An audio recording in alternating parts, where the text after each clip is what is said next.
Balake. Where is Balake at? My name's Blake. Do you want to go to war, Balake? I'm for real. Ron. Oh, shit. I messed it up.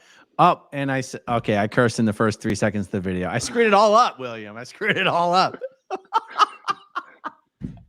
Oh, okay. Well, I'll tell you what. It's Angel's fault. It's always Angel's It's Angel's fault. Ron is here. I'm joined by Streets LA, William Good, Scientology Audit. How's it going?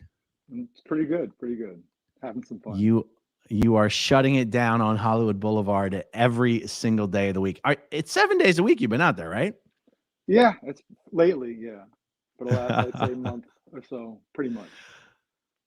For anyone who's been living under a rock, if you're not yet subscribed to the Scientology Audit YouTube channel, please definitely get over there and do that. There's so much we could talk about. Let's just start by talking about what Scientology is likely to do, has already done, will keep doing, to shut you down and everyone else who's been going out there on Hollywood Boulevard outside the test center. Because they cannot accept, like, defeat is not an option. Like, you're dealing with an organization that has like 5,000 to 6,000 employees that work 365 days a year, 18 hours a day for nothing. Like, they have nothing better to do than figure out how to get rid of you guys. Before I keep doing a whole lot of talking, tell the people what kind of stuff you observe. What have they started to do? What have they done to basically frame you guys, to try to trump up charges, to try to shut you guys down? Yeah. So, I mean, quite honestly, this probably started about a month ago. I would say when they opened up their Winter Wonderland exhibit, whatever you want to call it, we escalated, and so they started escalating, and they started escalating to doing some stuff that's, while it's not provable, we see a pattern of certain behaviors and tactics that kind of, I think you nailed it yesterday. Listen, for the last month, we have had random people who seem like they may be on or recovering from something who have instigated with us, whether it be trying to start fights while slapping phones out of hands, pulling knives, stealing the radios, the boom boxes that we had, escalating. The message I've always tried to get through to everybody else is, we understand they're going to do this. They are going to get desperate, and they are going to try to instigate us into a fight. Now, listen, if we put ourselves in their shoes, what can they do to get rid of us? They've called the cops, 10 to 12 times, and 10 to 12 times, they walked away empty-handed. They walked away looking ridiculous. They walked away with the officers laughing at them or looking frustrated and annoyed, which is important because of the relationship between LAPD and Scientology. You're starting to see a sever in that relationship. So they're realizing, you would think they're realizing that those tactics aren't going to work. So the next things they can do is try to get us removed from the sidewalk by instigating some sort of melee, which will then lead to a dispersal order and shut us down for that one night, right? And then try to create patterns of this sort of behavior, which would then lead to, quite honestly, them trying to get a temporary restraining order against myself and others. I think that's where they're headed. I think right now they are desperately trying to get a temporary restraining order. I've been an activist for a while now. I have a tendency to be very forceful with my tactics. I take it straight to whoever, just to let them know that I'm not afraid of them and their institutional powers. Along with that has come a lot of false allegations. I've had been arrested 5 times by the LAPD over the last, say, 2.5 years. And I've had temporary restraining orders taken out against me maliciously. I'm ready for that fight. If they want to do that, that's, in a lot of ways, that's fine with me. I'll win that fight. Not only that, then I'll anti-slap them and get a judgment against them. I literally look forward to that fight. I encourage them, but to a point, understanding that I feel like if I'm not there, things can get out of control pretty easy. So it's important for me just to be there, and that's why I've been there 7 days a week, just to be there to make sure everything stays under control, because they want things to get out of control. They are going to continue baiting us nonstop, and we understand that. We're just not going to fall for that. And we're not going to let instigators. We're good at figuring out who are the instigators in the crowd, who are their plants in the crowd, and we isolate them. And quite honestly, we do its best. You want to deal with somebody you're not going to get through to, you mock them. Just mock them. That's all you do. And we just mock them and document them. Yes. I love what you guys do. I've got so many different places I want to go with this conversation, but I don't want to forget this. Did you know that you can get the Way to Happiness booklets printed up with your face on them? Oh, no, I did not. But now I'm going to have to get my face posted. Done with them. Could you imagine if you and Jessica and everyone else has your own Way to Happiness booklets? I'm going to get Joey, too. I'm going to print up Joey's face. Or you could take photos of the security guards and get the Way to Happiness booklets printed up with their faces on them. Oh, man.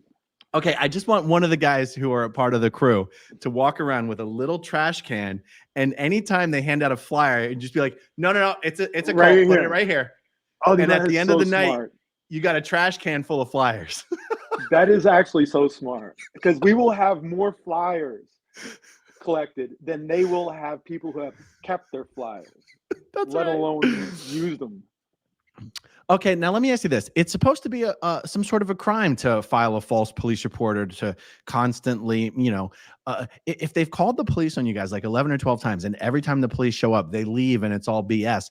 Why is it not a crime to keep doing that?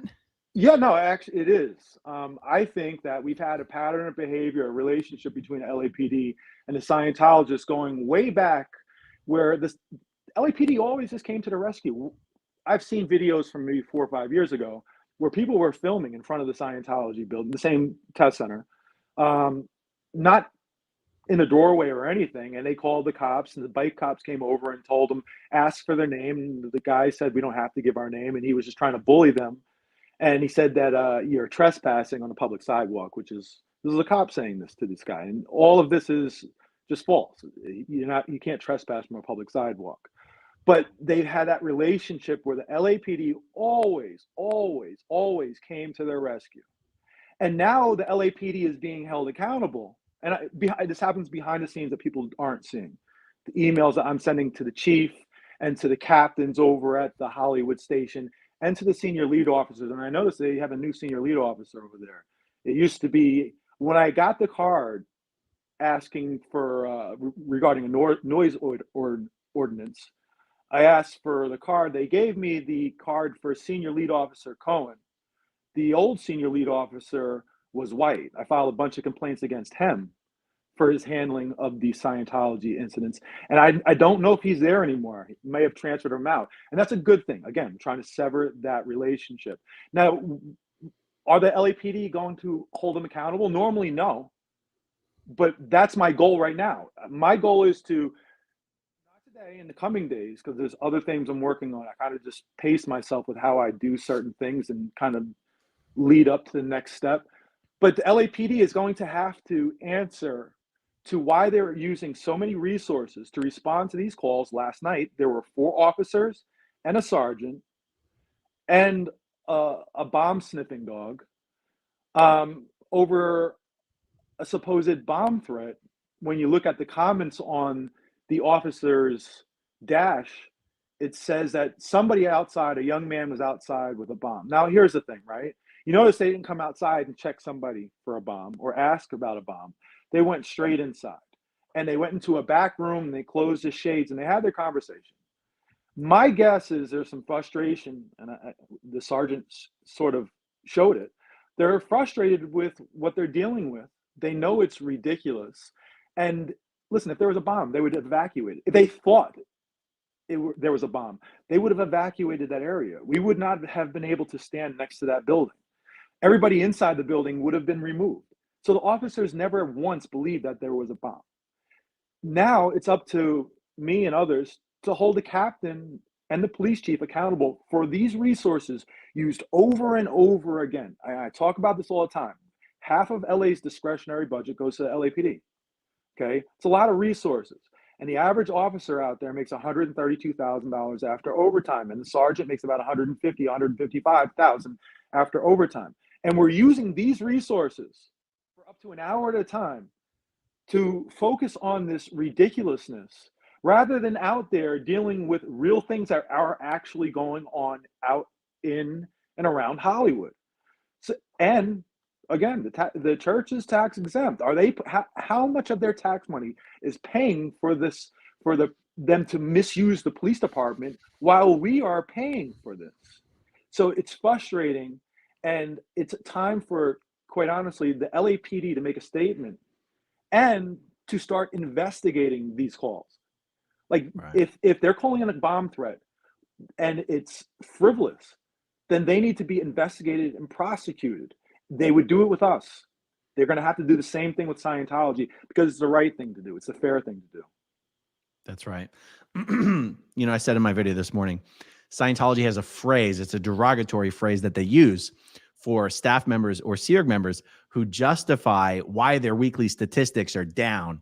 And when they say it's because of something that's outside of their control, the phrase in Scientology is, the why is God. The why is God. The reason my stats are down is God. And I said, now they got to change it to the why is good. Right.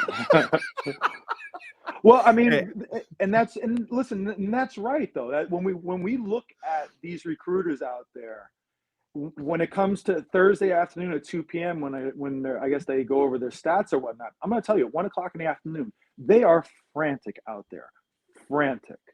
And I understand that people feel bad for the recruiters because, listen, they're going to get punished one way or another for not meeting their goals.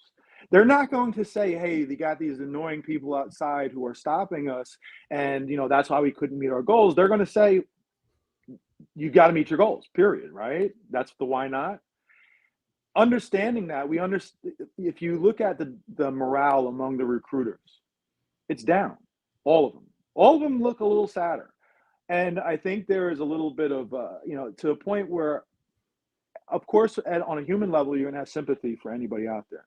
But we have to understand that their job as body routers, which is just an amazing term, or salespeople, is to make the sale over and over and over again, to make hundreds of sales, thousands of sales per week, and rope either people into a cult that's destructive to their lives, to their families' lives, taking a ton of their money, even in the process, with their bullying tactics while trying to make the sale, by trying to force the book, force seminars on people who, again, people who are bigger than me feel intimidated and they can't leave because they're so good at their strategies and their tactics and all their systems while making the sale. They have no choice. So, I mean, you can only have but so much sympathy for the people who are out there. I can't worry about saving that one person out there on the boulevard when their goal is to rope in hundreds or thousands of people. I have to prioritize those people on the street first, taking down the Church of Scientology second, and then after that, they'll all be free. Yeah. The test center as such on Hollywood Boulevard is only one of 3 or so test centers that Scientology has in the whole world, actually. Usually a Scientology organization is located in an area with high foot traffic, and you've got people either in front of the organization or maybe on busy street corners with, tables and e-meters and books and stress tests and stuff. So there's not a ton of test centers for people to audit, but organizations like the one in New York, they'll set up their tables and their e-meters and books, and Scientology auditors could do the same thing at those when they see those things pop up. How much interest have you gotten from people all over the country or the world even in doing stuff like this? Plenty. The only thing that they always say is that we don't have foot traffic like the one on Hollywood Boulevard. It's unique. It's a unique location. It's a unique setup. So you don't have the same opportunities. But I will say this. Listen, I have people reach out to me from Phoenix, from Las Vegas, from Philadelphia. They say, well, Philadelphia, they don't really seem to do much. It seems like that, I guess that's like a failing site or whatnot. New York, I was actually there a few months ago, and it was just, they weren't even trying. Everybody else in that area is pushing tour vans and pictures and stuff, and they can't compete, So this is a unique place, but I tell you what, I've received a lot of interest from people in Texas, specifically Austin, Is who, that right? oh yeah, they're pissed off about them opening up that location. They said that, you know, they were watching Cowboys games and they started seeing commercials for Scientology. And so it kind of makes sense. They're trying to prep for their opening. I have people who are very offended by that. And if I understand Austin correctly, you want to keep Austin weird, but not that weird. And I have a feeling a college town like that, I have a feeling we might see some demonstrations down there when that happens. So I I think hope that yes, so. have I received interest? Yeah, plenty of interest. Yeah. Hey, the guy who used his dog basically as a weapon against you guys. I'm getting conflicting info on whether that guy ever got arrested or not. What happened there? So so he used his dog first, bit my wrist, bit Chris's wrist, ripped his jacket, the skin, and then even bit the leg of somebody who is his friend, the dog owner's friend. He was clearly trying to use it as a weapon while making criminal threats doing that. Um, Nobody has actually pressed charges against him for that. So we're doing things step by step, right? So the first step is he pulled out an illegal baton. The baton was illegal. Then he brandished that illegal baton. This is at SP Spanglish, and then made criminal threats with that baton. He tried to file a, PPA, private person's arrest, at the scene. The man was detained. Rather than take his private person's arrest, they let him go even with his illegal weapon and walked away. They did not take his arrest. I confronted Chief Moore about them not taking that arrest. Chief Moore says that he's going to have internal affairs look into that incident to hold the officers accountable. But what they haven't addressed is the underlying crime itself. SP Spanglish went to the police station to file a formal crime report. And the detective at the station, Detective Rand, who's a piece of work himself, refused to take his crime report, even though the chief admitted that these acts were criminal. So Wow. technically, there hasn't been a crime report taken. I have sent Chief Moore 3 emails asking for how he's going to address this to make sure a crime report is taken. Instead, had Detective Schlund of Internal Affairs say he's investigating it. Again, I don't care right now about investigating the officers. I need to make sure that this crime report is taken. Right now, no one is investigating this crime. And somebody should be investigating a crime because Chief Moore says that a crime was committed. Wow. Wow, wow, wow. You know, my understanding is police chief positions are very, very much political, even more so than policing. You'd have to think that these guys know they're under a microscope now. I mean, the world is watching what's going on down there. I mean, you guys have become celebrities in your own right. I saw what that one TikToker with 14 million followers walked up and he already knew the names of all the nicknames of all the Sea Org members in the place. Like you would, is there a chance that all this attention is going to actually force the LAPD to improve their behavior, be on their best behavior, be more fair? What do you think? I think that, see, I don't look at anything. The LAPD is a deeply corrupt organization. I think people will recognize I don't get overly hyperbolic with my statements. If I'm going to make a statement, it's going to be factual. It's a deeply corrupt organization. I've been investigating them for 3 years.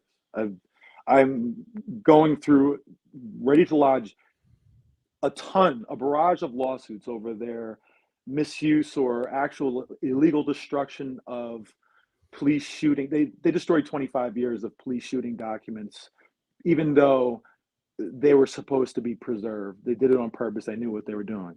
They do this stuff all the time.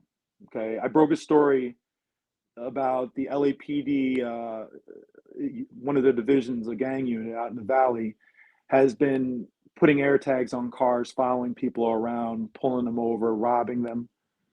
The LAPD tried to hide all this, but it's out in the open now, and they're under even federal investigation. Like I said, they're a deeply corrupt organization. Now, are they under the microscope right now? Not really. Actually, not really. In a lot of ways. So here's what I would say. I always tell people I'm a cop watcher first. I'm a police accountability activist first. Secondly, I go after political. I'm for political accountability. I go after the mayor, city council member. If you're elected, I am going to hold you accountable. I'm going to come after you very hard. I'm going to find you in public. I'm going to confront you about those things. And then the third thing I focus on now is Scientology. Right now, the LAPD, a lot of the cops are like, "Oh, William's focused on Scientology," so they're kind of happy that I'm distracted. But not the brass. Oh. They're more concerned because of, quite honestly, and I've heard this. They said they were concerned about the attention, and they don't want to be tied to Scientology, and they know I'm going to come after their relationship hard. So listen, the LAPD is doing what the LAPD is doing. When they mess up like this and they don't take crime reports and stuff, the best thing to do is show the public exactly what they're doing and make sure as many eyeballs get in front of it. Right now, all these mistakes that they're making, these unforced errors, will be shown to the public and will be used against them. And it's actually going to be helpful in the long run. In the short run, this guy should be off the street. He's not right now. But the next step is, after this, I'm going to confront Chief Moore. I'm going to show him the video of him using the dog as a weapon and ask Chief Moore, is this legal or not? And if Chief Moore is going to be forced to make a statement, yes or no. And if he says it is a crime, then I'm going to ask, why did they not take my crime report at the scene a few weeks ago? So I'm laying this stuff out. I let people know my strategy. I'm letting the LAPD know my strategy, and there's nothing they can do about it. They're going to look bad in the process, and that's what they deserve. They should get ahead of this relationship right now and start being proactive at going after the Scientologists. Be proactive. They have that video of that guy who blew snot on me the other day. There's a video of him attacking a homeless person. That video is out there. It has been emailed to Michael Moore right now. What are you going to do about this self-proclaimed Scientologist? They're going to have to start getting proactive. If not, the public is going to see just how corrupt they are with this relationship. Yeah. Guys, if you're just joining us and you're not yet subscribed to William's YouTube channel, Scientology Audit, please go over and subscribe to his channel. Also, if you're watching live right now, guys, do us a favor, hit that like button. It actually does help. William, how did you become so familiar and expert in police policies, procedures, protocols? How did this happen? I started my activism back in 2020. I started going to police stops expecting to see something different. I thought, quite honestly, the whole idea of police corruption and misconduct, I thought it was overblown, to be honest with you. I didn't think that it was prevalent as it is. So I just started watching stops, and I was blown away by the amount when I talk about illegality, it's not like the cops are saying, I'm going out here to break the law. It's cops not knowing any of the laws and doing what they want and getting away with it.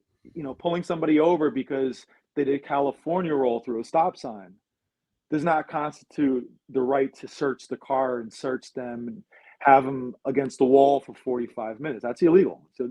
But the average officer didn't know that they were doing anything illegal. So I began cop watching, just doing that, and really focusing on filming individual stops. And I filmed thousands of them, many, many thousands. And I filed a ton of complaints against the LAPD and really changed the way that policing is handled here in Hollywood. It's different now. In Hollywood, if you walk down Hollywood Boulevard, you're not going to see people pulled over very often. Before, there were 4 police stops happening at once, and it was because some guy jaywalked, and now they have him handcuffed, and they were searching them and just violating their rights and stuff. So I really, the stuff that I'm doing right now, the yelling and screaming, I was usually doing that, but defending somebody who is having their rights violated, showing people that you don't have to be scared of the cops. You can stand up to them. You can film them without feeling, and you shouldn't be worried.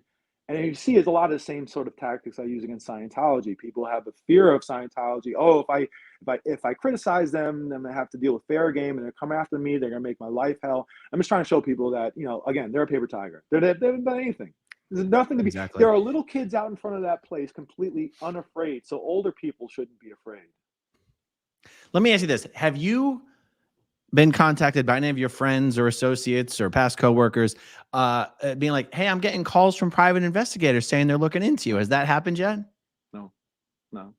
You have to understand. So I've been going after the police for 3 years. They've arrested me a bunch of times on frivolous stuff that was just absolutely ridiculous in the papers, criticized the LAPD, and they just look bad, right?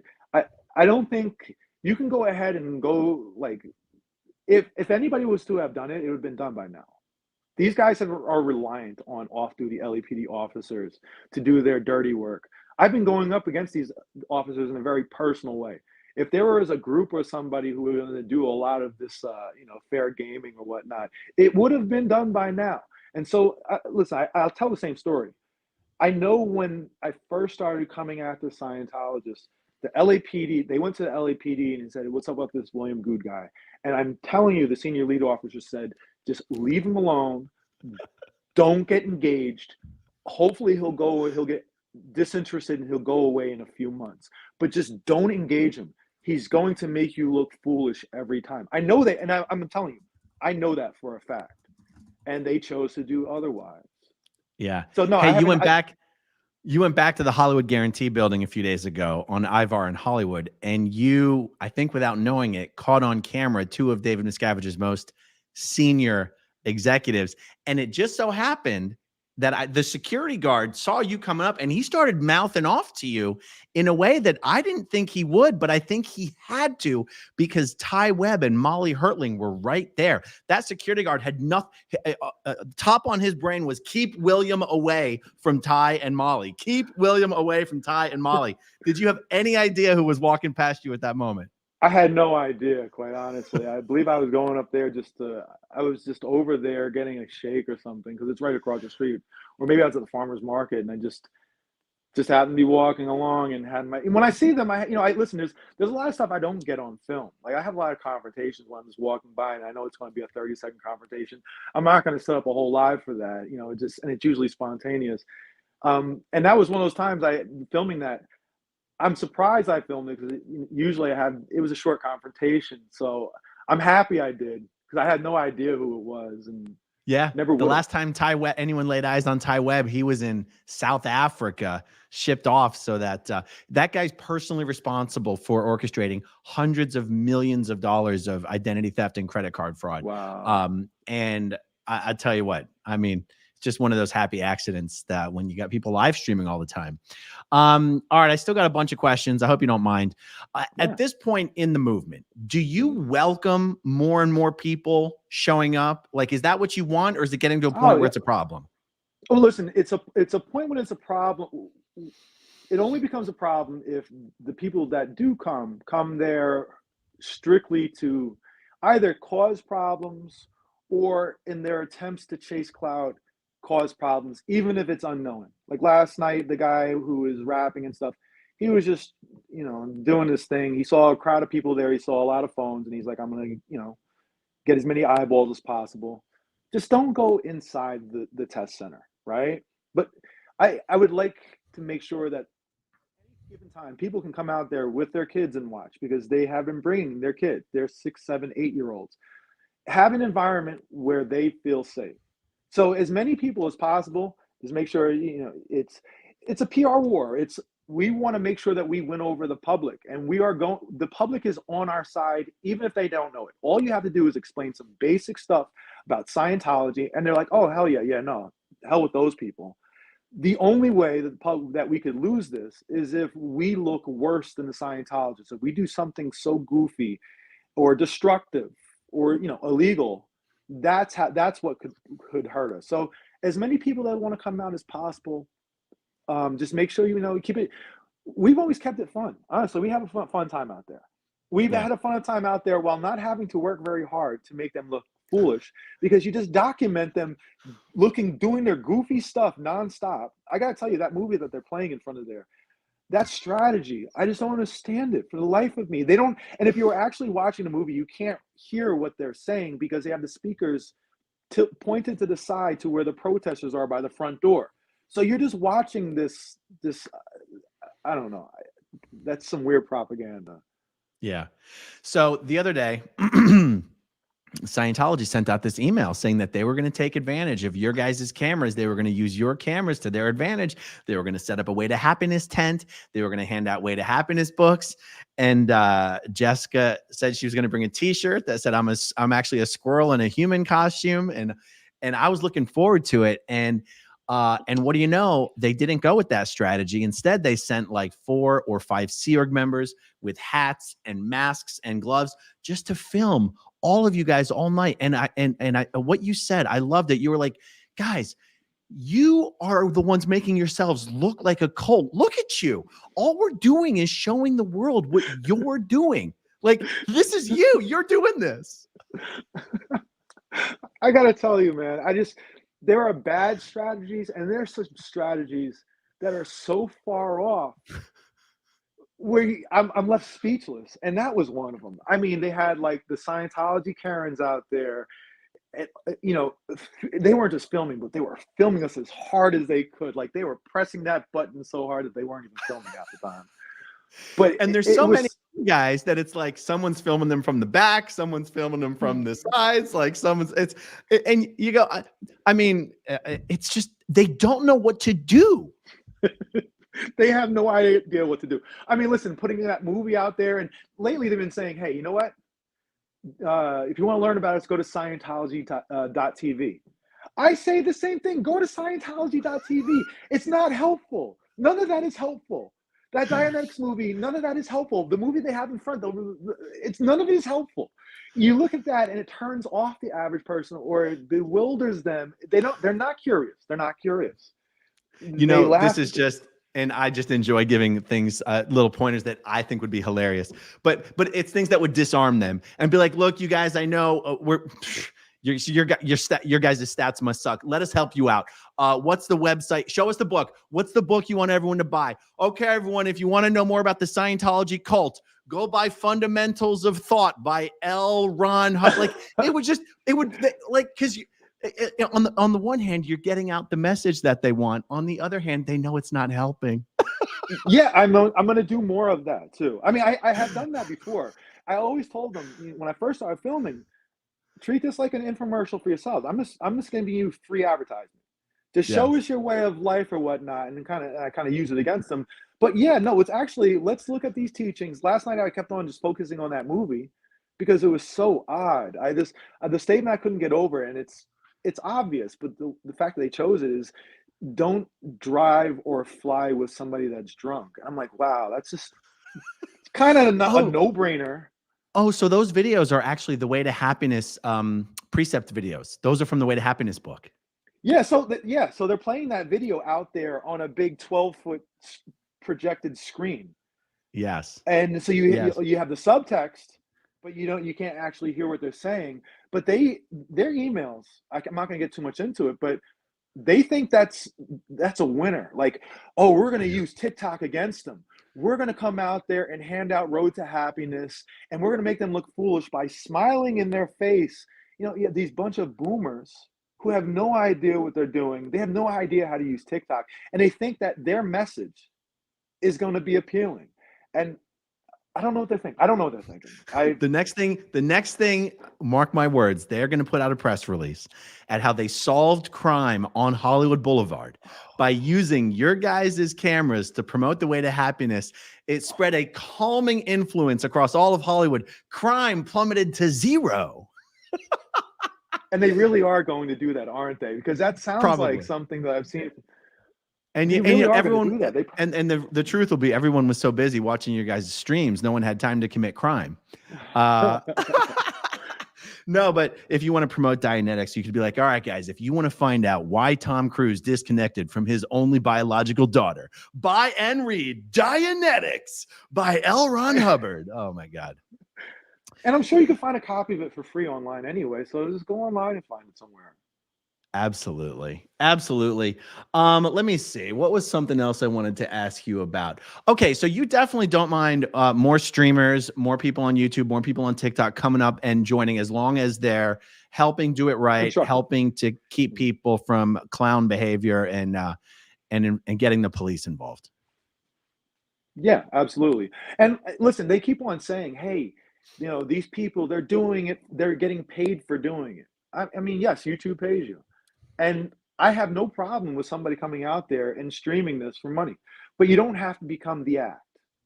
You can sit back and just stream it. You want to stream it, and watch what happens. But don't become an active participant in trying to disrupt things. If you are doing it for money, if your goal is to do it for money, then just treat it like a news event and just stream it. And you know what? It's good enough. You don't have to be part of the act. You don't have to be provocative yourself. You just sit back and enjoy the show and let the people see what's really going on. You know what? And quite honestly, it's probably helpful if you could have somebody step back and get the full perspective.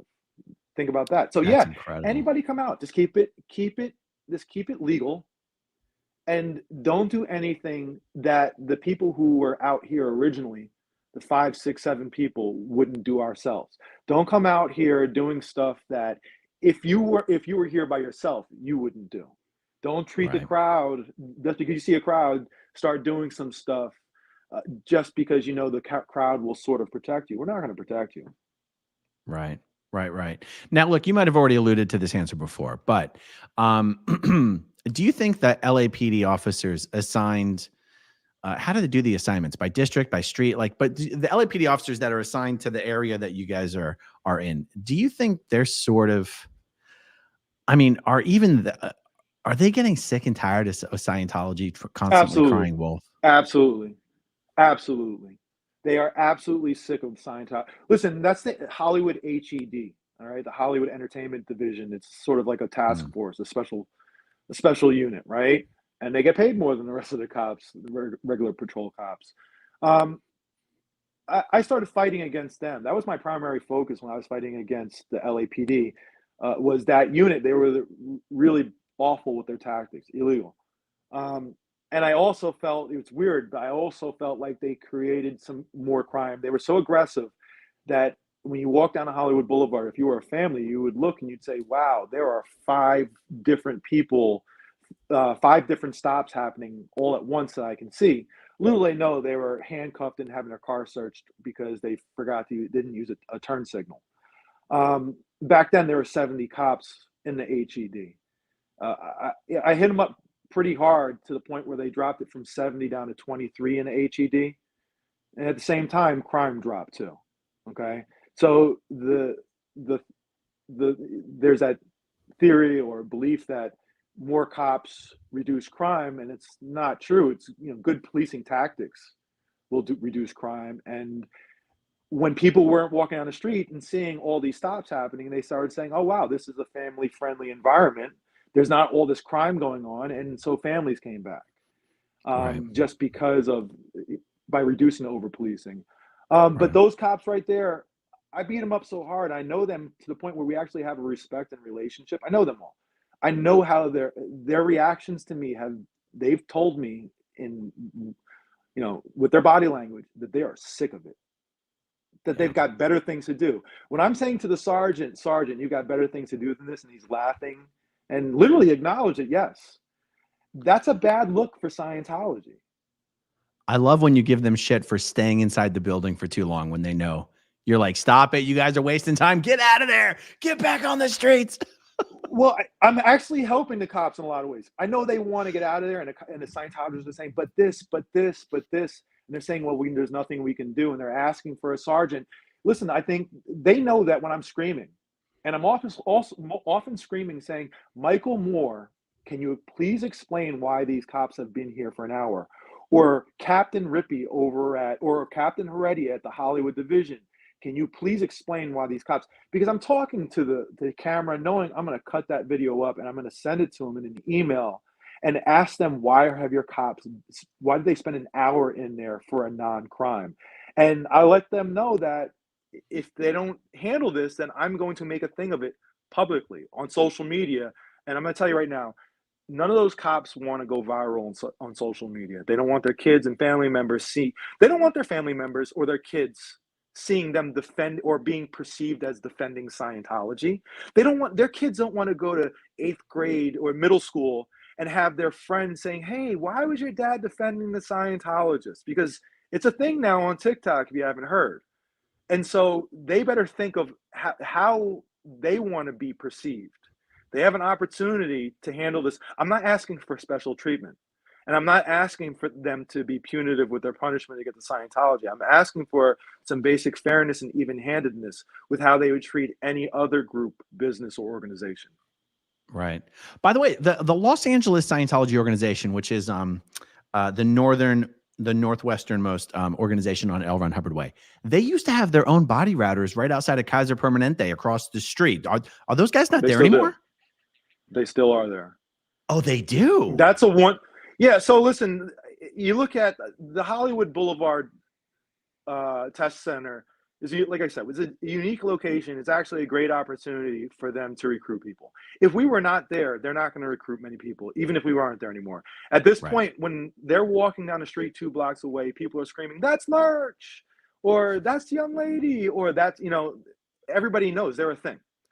So, and the people who are, listen, when I see somebody walk in there, I don't stop them anymore. The people who are walking in there without the escort are literally either just curious to see, how wild it is, knowing they're not going to give the real name and stuff, or they're going in there just to mess with them. They're going in there to mess with them for an hour or two and then get kicked out. And you know what they did? They wasted an hour or two of their time where the body routers could have been outside trying to recruit people. So, hey, it is what it is. With that having been said, though, the other locations like Vermont and Sunset, by the Kaiser and Children's Hospital, they are there, and that's a location that we need to shut down, especially since they're going after people who are coming out of Children's Hospital, people who are in a certain mindset and are looking for something and taking advantage of them.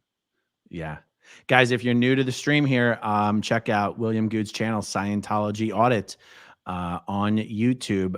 You don't want to miss it. Okay, I saw a comment here I had to start because it totally cracked me up. I don't care anymore says, I'm actually glad now that I know that William Good is black. I get so many comments. I get so many comments of people saying that I'm racist for calling Sister Scientology Sister Scientology. They're like, how dare you say that? I can say that. It's going to be that much harder for them to stop him. The optics of it is bad for Scientology. It looks like they're attacking a black man. It always is funny to me. There's like 6 black Scientologists in the entire world, and they always put them in the public centers so it looks like they're somehow representative of the Scientology body. Like if you come to Clearwater, Florida, their test center, one of the only black women in all of Clearwater, Florida, who's a Scientologist, is the one at the desk. And I'm like, we know what you're doing. Yeah. I mean, that's why they have Sister Scientology Twilla at the front desk over here. That's why when they tried to send me a message and they gave me the Road to Happiness book, and they opened the page to something about religious freedom, and she walked over to me and said, "Respect religious freedom." And she said it repeatedly, and they used her specifically because but it didn't work to her advantage. And I said, I totally believe in religious freedom. I just don't believe in scamming people. And you're scamming people out here on the street. You're being dishonest. And she walked away. But they used her for that. They use her a lot of times to mess with me, to say that I'm following her and stuff like that. They know what they're doing. That's right. That's right. All right, let's see. You want to jump through a couple of these super chats here? Sure. All right. Rich G says, streets and AA run causing Scientologists so much depression. Those bankers boxes are full of Prozac. Yeah, those banker boxes, seeing all the SEERG members walk around with those boxes is strange. They don't walk around with the boxes so much here in Clearwater. You see more like the e-meter cases or manila folders. For some reason in LA, they love the bankers boxes. Well, what's in there though? It's all the same stuff. It just dispatches, reports, memos. Like Scientology still does almost everything hard copy, and they'll do redundancy. They'll scan all the hard copy stuff into the digital files, but they'll still send the hard copy stuff around. And William, remember that building on Ivar and Hollywood, that's middle management.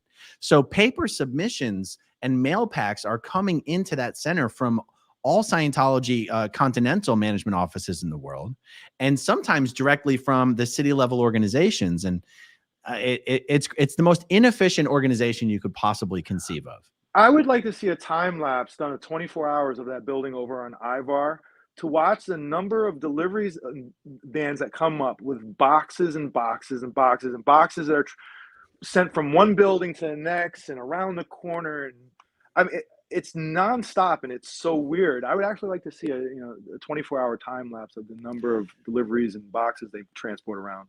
That's a perfect example of what some very ambitious TikToker or YouTuber Exactly. could organize something like that. It'd be amazing. Okay, Mark the Dorset SP. We salute you here in the UK. We need you here at our local org. Luckily, it's almost empty with 5 staff. You explain and talk so much sense as to why we need to shut them down. Yeah. Yeah. One of the test centers, one of the few in the world, is in London. And I'm telling you, even if it's not busy out there, it would still be interesting to see. I would still be interested to see this sort of activity even done outside of a place that isn't busy. Like, even that would be interesting. No, I mean, and it's actually important to do it there because, okay, you may be at a place where maybe you could stop one person a day from going in there, but that's not the point, right? Just getting the video of that, putting it on social media, showing people what they can do themselves elsewhere and bring attention to the cause. Listen, you can be outside of an empty building and film something while talking about how Scientology is a destructive cult and talk about their tax exempt status and so on and so forth. And I have another thing I've been saying. You don't actually have to confront Scientologists themselves. Scientology needs to lose their tax exempt status. The only way that's going to happen is with political pressure. If there's an elected official, you should ask them their stance on Scientology. It takes 2 seconds. They can all answer that, and it doesn't matter where it's at. It doesn't matter if you're in Arkansas and the politician's a dog catcher. Ask them, should Scientology keep their tax exempt status? Get them on record, normalize doing that. I can't imagine any would say yes. At best, they would just not answer or say, well, I have no power in that. Well, yeah, you have no power in that. That's not the point. Where do you stand on this issue? Ask your student body at school about this because of listen, again, we talk about human trafficking throughout the world like it's so distant. It's happening right here on Hollywood Boulevard. It's happening right here in our cities and all throughout the US, and it's happening with tax exempt status. Should they keep it? Ask every single politician, ask them it, make a TikTok about it and post it. If you don't want to post it, you can send me the video and I'll post it. If you post it, I'll repost it. But make this a thing. You don't actually have to be here in LA. You can be in any town in any state and ask your local politicians that basic question and normalize that. And I think that will have a huge effect. I love it. I absolutely love it. Katie says, Aaron, I tried to tell you on Facebook that the bigwigs were at the test center. I guess they mean the TikTok bigwigs. I thought you could identify them. I love you guys. Guys, I'm a 43-year-old man. I'm not about that TikTok life. I had to, it took me 3 days to figure out how to even find Jessica Palmadessa on TikTok. I don't know the TikTok bigwigs. I know the YouTube bigwigs, but Aaron, that's no excuse. I'm 49, so you. Well, you look great for 49. Okay, let's see. Jess 3675. They wait. You weren't doing TikTok first. You were doing YouTube, right? I started with the Scientology stuff. It was actually on Twitter first. I introduced the people who've been following me for many years. Because it started off with them sort of doing. I've been to the store before, but them sort of doing things for the LAPD that interfered with what I was trying to do, and went from there. So I introduced this on Twitter, and then I was like, you know what? And I was doing this. Then I went and I was like, you know what? I'm going to put it on TikTok, and I knew I had to just build it up slowly. And I'm not going to lie, like where we're at right now with this is kind of where I thought we were going to be. I'm just a little ahead of schedule. I think I'm like 3-4 months ahead of schedule. So, I mean, I had things sort of planned out, but I knew it would take off. I knew it would be a thing. That's awesome. That's great. Jess 3675 says they weren't concerned about the attention Leah Remini brought to the LAPD brass. Do you think this will be the tipping point in LAPD's relationship and their cover up for Scientology? What's your take on this? Well, listen, man, I have a unique relationship with the LAPD. Again, I would think that the average person out there, if you're talking about the LAPD, you say, who's the top LAPD critic? They'd probably say me, because I've been hammering them so hard. Like I've been saying to people out here, the West Bureau Division, the deputy chief over there gets a weekly report called the Hollywood Good Report, where two sergeants and an intelligence analyst compile a report on me. They've been doing this for years and giving it to the deputy chief every week. Like one time I joked on social media that I was going to move into a new apartment building next to the Hollywood police station. And they sent that tweet out to command staff saying it's to keep their eye on this. I mean, they're just ridiculous like that. So I'm going to tell you this. If you were to ask the LAPD, who are they scared of? They will say me. And that's just not me being, full of myself, whatever. It's being realistic. The LAPD is scared of me. So when I come after the LAPD with this, it's going to hit different. It hits way different. Listen, amazing. On New Year's Day, was the police chief not responding to my emails? New Year's Day, responding to my emails first, as soon, right after I send them, asking questions about that. That's how this works. Yeah, that was wild that he responded to you. I was like, it's wow. expected. I would be pissed off if he didn't. And he knows it too. Let's see. I see my friend George in the chat. Growing up surrounded by Scientology George is starting a channel. He lives here in Clearwater with me. We're going to do a bunch of chats together. Rugby George in the house. So ready to join you two. But do I really have to go with the bald look? Been out front of the Clearwater organization, but no one to engage. Yeah, George, I mentioned that they've got a test center here in downtown Clearwater. It's really just for show because there's really no non-Scientologists down here. You could just stand outside for hours and nobody would even walk by. Like, that's how bad it is. But I think George is going to give it a shot and go and document what goes on down there. Let's see. What do we have here? Laura FM. I know you've met Laura a bunch of times down in front of the center. Do you know which one she is? Oh, yeah, of course. Okay, good. Who doesn't know Laura? Lara. I'm bringing you your goldenrod SPTV sweater this evening. Ron, when are you coming to LA to join us? Well, I got to tell you, it's one of the things I wanted to have an opportunity to ask William. Is that something that would be like, yes, come, it will be fun, or boy, it'll be a circus, because I'll fly out there just to do it. Hell yeah. Come see this for what it is. Listen, I tell these kids who are out there, I said, you know what? Remember, you're about to go down in the history books. You were there. You brought down Scientology, and you're going to go into history books, and you're going to live with that forever. It's going to be forever. So, man, come see this because it's history going on. Yeah, awesome. All right, well, I'll be out there sooner than later. G Fencer, please tell Streets that I say hi and that I love his content. He needs to make merch out of his sayings. I may be the only one, but I love my girl, Toucan Sam, and at least she has some moves. Pack it up. Yes. If anyone does want to buy some merch, do you have a store on your channel or anything like that? I mean, I keep on meaning to make it. It's just that I can't find the time to get it done. I know it's Fourth Wall. Fourth Wall is the way to go. Yeah. Okay. Yeah. It's a piece of cake. I'll send you some stuff. Right. It really is like plug and play. Okay. I mean, there's some good ones. Yeah, of course. Pack It Up and Sister Scientology, or I Can't Believe You Girl, or. And I still think, I know it's only an inside joke for Scientologists, but the Y is good. The Sea Org members will lose their making shirt. That now. I'm going to make that. I'm going to wear that out there. JK in Toronto, the two of you together as a movement. If Toronto ever gets attention, I'll be out there. Awesome. Oh my God, there's so many of these. Jen, William, I'm old like you. I wish I could be there. I'm in Philly. Act like mom towards the crowd and bring my traffic control flashlights to manage the crowd and foot traffic like my old parade days. Wow. Hey, if somebody wants to volunteer with traffic control and stuff, cool. Let me ask you about this next comment here. Hexiest man in the world says, why don't they use speakers to play the audio of L. Ron Hubbard reading out the OT3 and the OT8 material? They won't believe William, but they might believe L. Ron. That's a great idea, actually.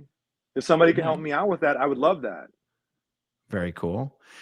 Ken's channel, I watch William as much as possible. He's the glue that keeps the group on the right track. But William, you need a store, bro, with your catchphrases, or you need to pack it up. All right, I'll take care of it. All right, cool. Well, let's see. We could go all night, but we're going to have to wrap it up ourselves here. Lathander Grauklinga, the protest looks like so much fun. I'm almost sad that I can't do the same here. In Hamburg, Scientology isn't allowed to talk to people on the street. Wow. Germany's got it locked down. Yes. And I'm going to say, well, guys, I'll be honest with you. It really is fun out there. We have a good time. We're like a family out there. We work well together. Everybody has their own style of doing it. But the main people who are out there, they're out there for the right reasons. they take it personally. They really care about this cause. So, we have a lot of fun as a family, and I wish everybody can come out there. And if you feel like coming out there and want to do it the right way, come out and enjoy yourself. All right, I couldn't end off without pulling up Nora's comment. I love what you're doing to William. This is protesting done right. I did renovations on that building, but when she was on the RPF, enjoy my stucco. Wow. I mean, she did a really good job. I'm not gonna lie. It's a beautiful building, but I heard about the labor that was used and the reasons why, and that's so. Yeah, no bueno. No bueno. All right, guys, if you're not subscribed to William's channel, Scientology Audit, get over there and subscribe. What he's doing out there with the rest of the crew is absolutely amazing. Much more to come, guys. Thank you for hanging out with us this evening. Thank you, as always, to everyone who watches until the very end, and we'll talk to you soon. Thank you. Okay, if you want to see my rock and roll songs, click right on this guitar. And if you want to see a different one of my videos,